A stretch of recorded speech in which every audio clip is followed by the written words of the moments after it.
मुस्लिम American leadership alliance माला और American Pakistani public affairs committee APPAC के इश्तराक से न्यूयॉर्क जनरल असम्बली की साइड लाइन्स पर दुनिया भर में होने वाली मौसमियाती तब्दीलियों, खुसूसन पाकिस्तान के हालिया सैलाब और इससे बिगड़ते माहौल के हवाले से माहौलियाती तब्दीली और इसके देरपा असरात और हल के हवाले से एक इंतहाई खूबसूरत और मालूमाती सेमिनार का इनेकाद बड़ी जानिफशानी से किया गया। Climate change and sustainable solutions के हवाले से इस प्रोग्राम में पाकिस्तान के नौजवान legal expert barrister Daud Ghaznavi, doctor Parvez Iqbal, माहिर माहौलियात और टॉक्स इंटरनेशनल के सदर शकील सगीर, अक़वाम मुत्तहिदा में पाकिस्तानी मिशन की सेकंड सेक्रेटरी अलीना मजीद और माला की रूह रवां माहा ने खसूसी तौर पर शिरकत की।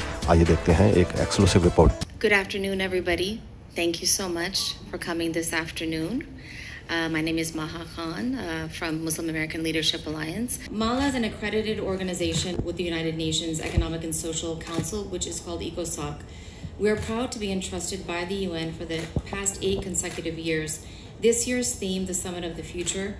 Today we are convening on climate change, sustainable solutions, a special conversation on Pakistan. MALA is a 501c3 civic and community organization committed to promoting individual freedom, diversity, and to celebrating Muslim American heritage. MALA is dedicated to leadership through integrity and as such provides a platform to people to share their individual stories and to speak for themselves. MALA nurtures emerging community leaders and unites Americans of all backgrounds to advance constructive solutions to extremism and human rights abuses. MALA is open to choice, creed, and embraces free expression, equality, and pluralism as cherished by universal ideals. We welcome also, for the first time, we are partnering with APPAC Foundation, and we welcome their board here and their friends that have come here as well. Dr. Pervez Iqbal, thank you so much for representing APPAC today to this United Nations platform. So their foundation has done wonderful work, and we will hear from Dr. Iqbal in just a moment. And so we are really extremely happy for putting up the Pakistan climate crisis case on this platform of the United Nations. But due to his shooting schedule, at the last minute, he could not attend. However, just today, I received a letter from him, and it's really it's a remarkable letter. So thank you very much for inviting me to take part in the Climate Change and Sustainable Solutions, a special conversation on Pakistan event that you are hosting at the United Nations today. I wish that I could join you and your distinguished speakers and guests in New York for this important discussion, but I am in Europe filming the final scenes of my Netflix show, Fubar. I'm sorry that I can't take part in your conversation, but I want to thank you for the work that you all are doing to terminate pollution in Pakistan and throughout the world. Pakistan is home to some of the world's most majestic mountains and awe-inspiring glaciers, and it is vitally important that we work together to protect these incredible natural resources. I believe events like the one you have organized today will go a long way in building awareness of the problem and developing workable solutions to reduce carbon emissions both in Pakistan and abroad. Please keep up the great work and pass on my many thanks to the speakers, Barrister Dawood Ghaznavi, Dr. Shakil Sagir, Avishan Bujnud, Alina Majid, and also our partner organization today, which is APPAC.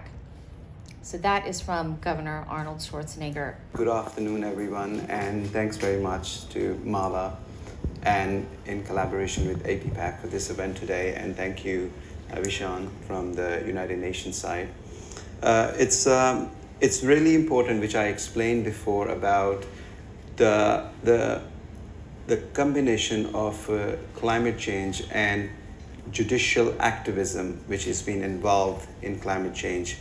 Globally, if you see today, there are many plethora of cases which has been connected with the climate change, and majority of American cases, when we talk about environmental law, it has become a strong judicial and political activism when it comes to climate change.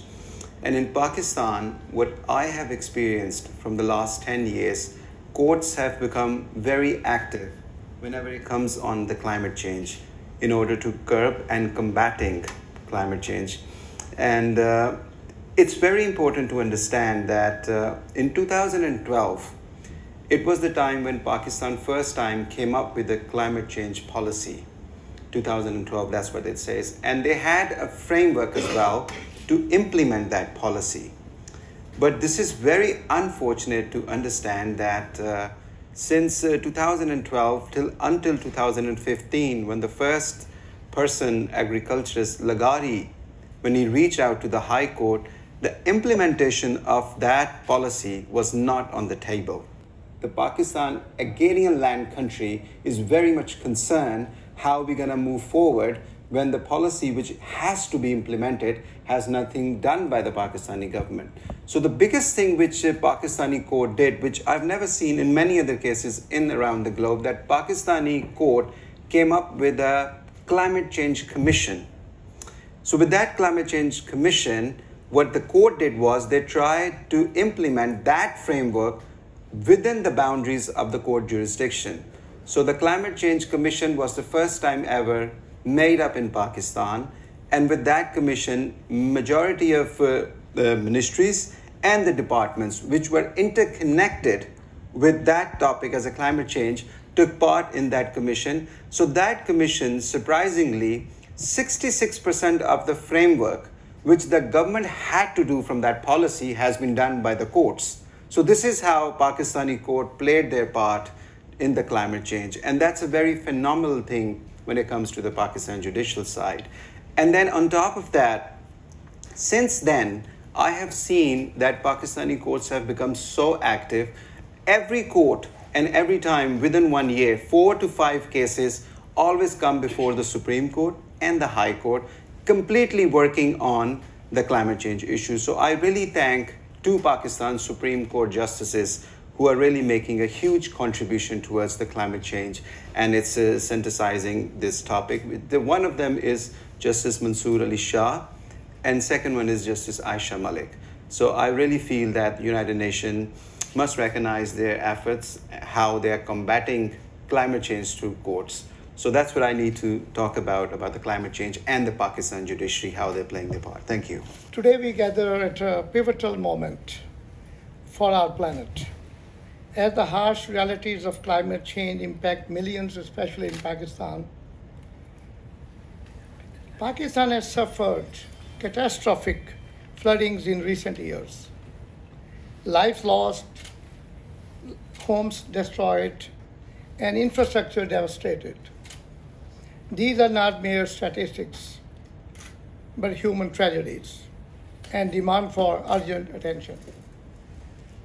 I'm talking about a nation on the front lines of this crisis, grappling with the aftermath of disasters linked to the carbon emission of industrialized countries.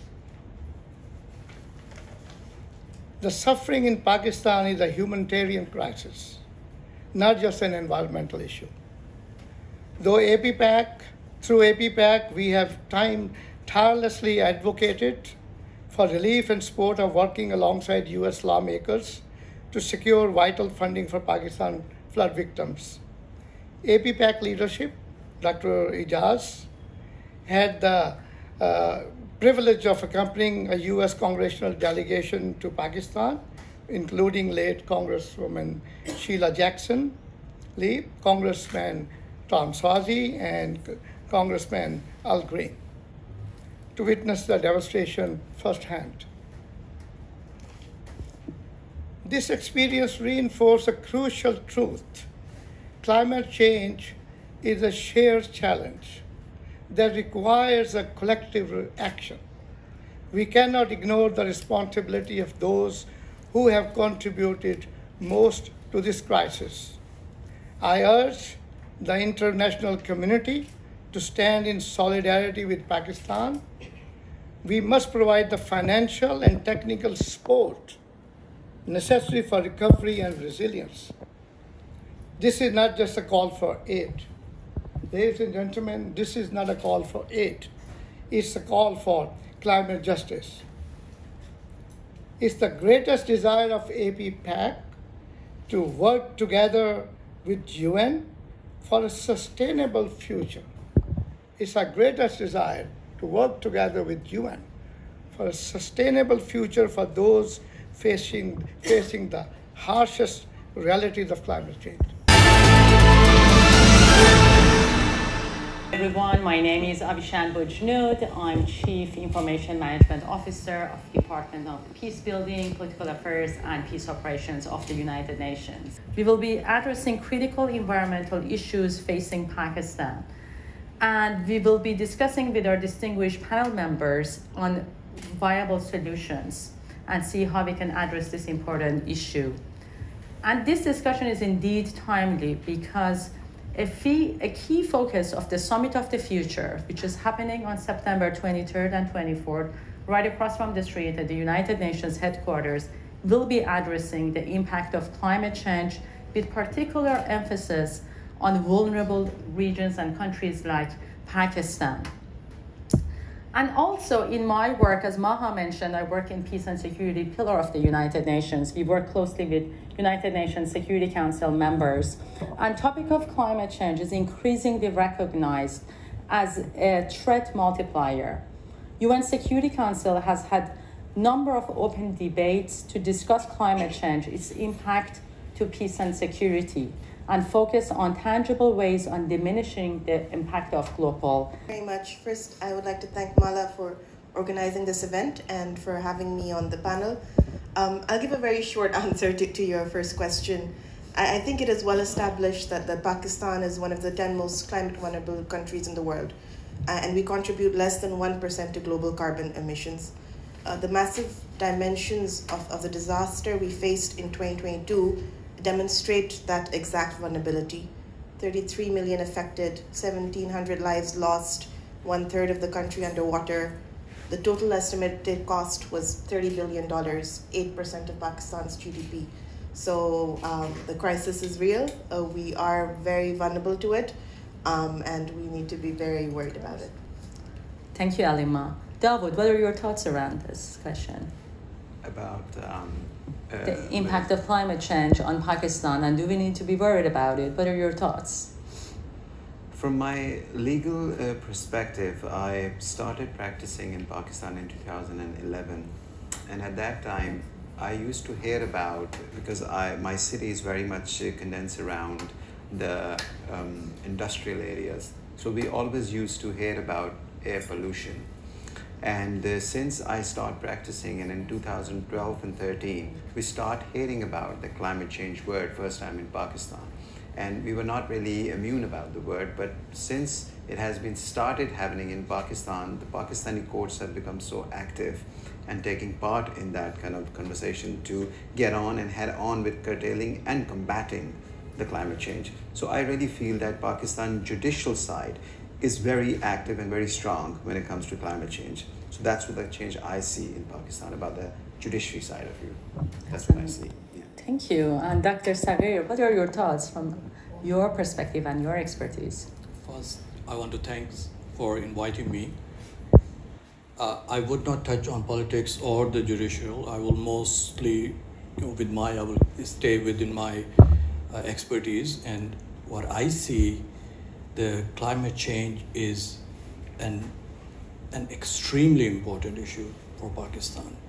There are issues, not only when we talk about climate change, a lot of time we think that it is only the temperature which is the issue and carbon emission is the issue. But what we don't see, or we largely ignore the human cost, just because of the fact of the environmental, climate change, which is resulting in issues which were never or not before. In the past, we have a little bit of history that as we heard from Alina ji and Dr. Sagir and Dr.